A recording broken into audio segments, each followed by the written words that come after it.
नमस्कार, झारखंड के संध्या समाचारों में आप सबों का स्वागत है। आइए जानते हैं आज की दिन भर की मुख्य बड़ी खबरों को। पीएम मोदी ने कोरोना वैक्सीनेशन अभियान को बताया ऐतिहासिक, कहा 5 दिन में 1.5 करोड़ बच्चों को पहली खुराक।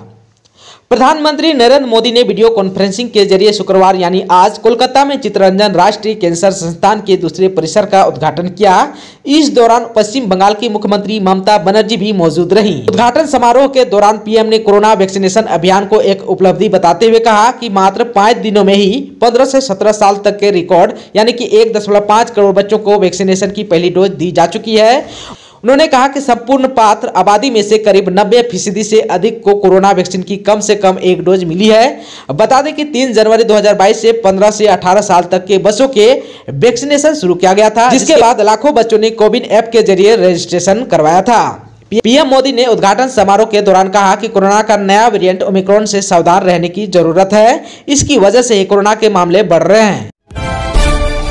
शिक्षक बनने वालों के लिए खुशखबरी, जल्द होने वाली है जेटेट की परीक्षा। झारखंड शिक्षक पात्रता परीक्षा नियमावली को विधि एवं वित्त विभाग से स्वीकृति मिल गई है। स्कूली शिक्षा एवं साक्षरता विभाग ने संशोधित नियमावली वित्त विधि एवं कार्मिक विभाग को भेजा था।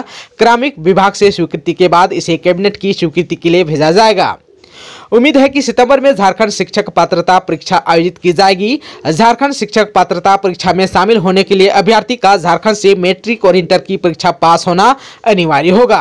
आरक्षित वर्ग के अभ्यर्थियों को इससे छूट दी गई है। आप सबको बता दूं कि पहले दूसरे राज्य के अभ्यर्थी भी झारखंड शिक्षक पात्रता परीक्षा में शामिल होते थे। आप सबको बता दूं कि झारखंड शिक्षक पात्रता परीक्षा झारखंड एकेडमिक काउंसिल द्वारा ली जाएगी। राज्य में पिछली पात्रता परीक्षा वर्ष 2016 में हुई थी। पिछले 5 वर्ष से राज्य में शिक्षक पात्रता परीक्षा नहीं हुई है, जबकि शिक्षा के अधिकार अधिनियम के तहत प्रति वर्ष पात्रता परीक्षा लेने का प्रावधान है। पेयजल विभाग में सहायक इंजीनियरों की नियुक्ति के लिए प्रक्रिया शुरू, जानिए आवश्यक योग्यता और शर्तें। पेयजल एवं स्वच्छता विभाग की ओर से जल जीवन मिशन के क्रियान्वयन के लिए अनुबंध पर कन्या और सहायक अभियंता के 139 पदों पर नियुक्ति की प्रक्रिया पूरी कर ली गई है। नियुक्ति को लेकर विभाग की ओर से एजेंसी का चयन भी कर लिया गया है। एजेंसी को ही विज्ञापन निकालने से लेकर नियुक्ति प्रक्रिया पूरी करने की जिम्मेवारी सौंपी गई है। विभागीय अधिकारियों के अनुसार इसी माह एजेंसी की ओर से विज्ञापन निकालकर नियुक्ति की प्रक्रिया शुरू की जाएगी। विभाग में कनीय अभियंता के 96 और सहायक अभियंता के 43 पदों पर बहाली होनी है। नियमावली में बहाली के लिए झारखंड से मैट्रिक और इंटर होना अनिवार्य किया गया है। स्वास्थ्य विभाग ने जारी किया होम आइसोलेशन के लिए नई गाइडलाइन, इन नियमों का पालन करना जरूरी। कोरोना संक्रमण के बढ़ते मामलों के मद्देनजर सभी जिलों को होम आइसोलेशन की नई गाइडलाइंस जारी की गई है। स्वास्थ्य विभाग के अपर मुख्य सचिव अरुण कुमार सिंह ने कहा है कि केंद्र सरकार ने होम आइसोलेशन की नई गाइडलाइंस जारी की है, जिसका पालन राज्य में सुनिश्चित कराना है। इसके तहत एसिम्प्टोमेटिक और हल्के लक्षण वाले संक्रमितों को होम आइसोलेशन में रखना है। स्वास्थ्य सचिव अरुण कुमार सिंह ने भी सभी उपायुक्तों को पत्र लिखकर संक्रमितों की समुचित देखभाल और इलाज के निर्देश दिया है। आदेश में कहा गया है कि oxygen bed, PSA plant, ventilator आदि का समुचित उपयोग किया जाए। वहीं आगामी 60 दिनों का आकलन करते हुए आवश्यक तैयारी की जाए। उन्होंने कहा कि कर्मचारियों को पूरी तरह तैयार रखा जाए, मॉक ड्रिल कर तैयारी का जायजा लिया जाए, कोविड अस्पतालों में बेड उपलब्ध कराया जाए, निजी अस्पतालों को भी आवश्यक निर्देश जारी किया जाए। बदलेगा झारखंड में मौसम का मिजाज, 9 से 12 जनवरी तक कई जिलों में होगी बारिश, बढ़ेगी ठंड। पश्चिमी विक्षोभ यानी राजस्थान से उठे साइक्लोनिक सर्कुलेशन और उत्तर से आ रही हवा के कारण 8 जनवरी से एक बार फिर झारखंड के मौसम में बदलाव हो सकता है। इस दौरान 9 से 12 जनवरी तक राज्य के विभिन्न हिस्सों में बारिश हो सकती है। मौसम विभाग के अनुसार मौसम विभाग ने कहा था कि 7 जनवरी को सुबह में धुंध रहेगी, जिसके बाद धीरे धीरे मौसम साफ हो जाएगा। वहीं 8 जनवरी को बादल छाए रह सकते हैं। 9 जनवरी को दोपहर बाद से रांची सहित पलामू, गढ़वा, गुमला, लोहरदगा, सिमडेगा, लातेहार, चतरा, रामगढ़ आदि कई इलाकों में गर्जन के साथ हल्की बारिश हो सकती है। 10 से 12 जनवरी 2022 तक पूरे झारखंड में अच्छी बारिश होने का पूर्व अनुमान लगाया गया है। 2 दिनों तक न्यूनतम तापमान में 2 से 3 डिग्री की बढ़ोतरी हो सकती है। 12 जनवरी के बाद न्यूनतम तापमान में कमी आ सकती है। तापमान में 3 से 4 डिग्री सेल्सियस की कमी आने से ठंड बढ़ेगी। झारखंड के इन जिलों में दौड़ेगी बुलेट ट्रेन, तैयारी शुरू। वाराणसी से हावड़ा तक बनेगा हाई स्पीड ट्रैक।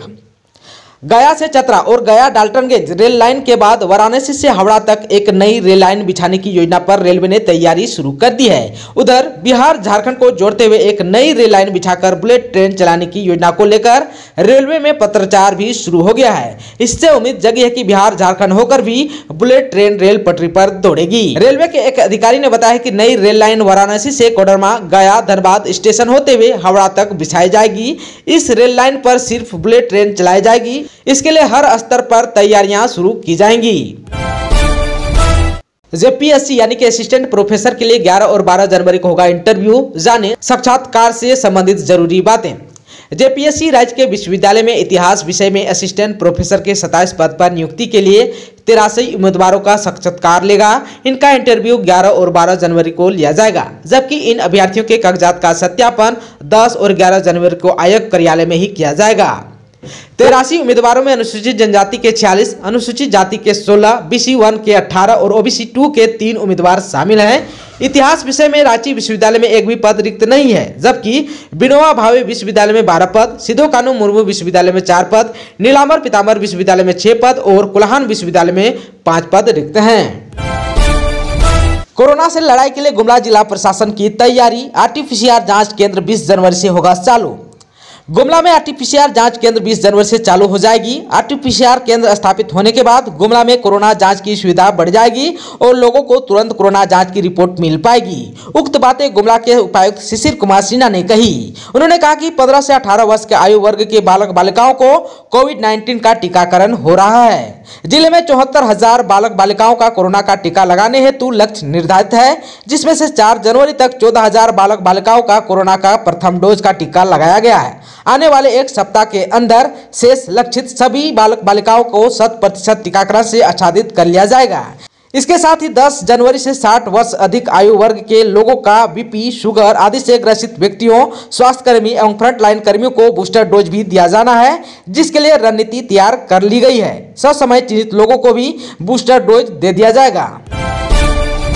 चतरा के किशोरों में दिख रहा है टीका को लेकर उत्साह। 3232 लोगों ने करा लिया वैक्सीनेशन।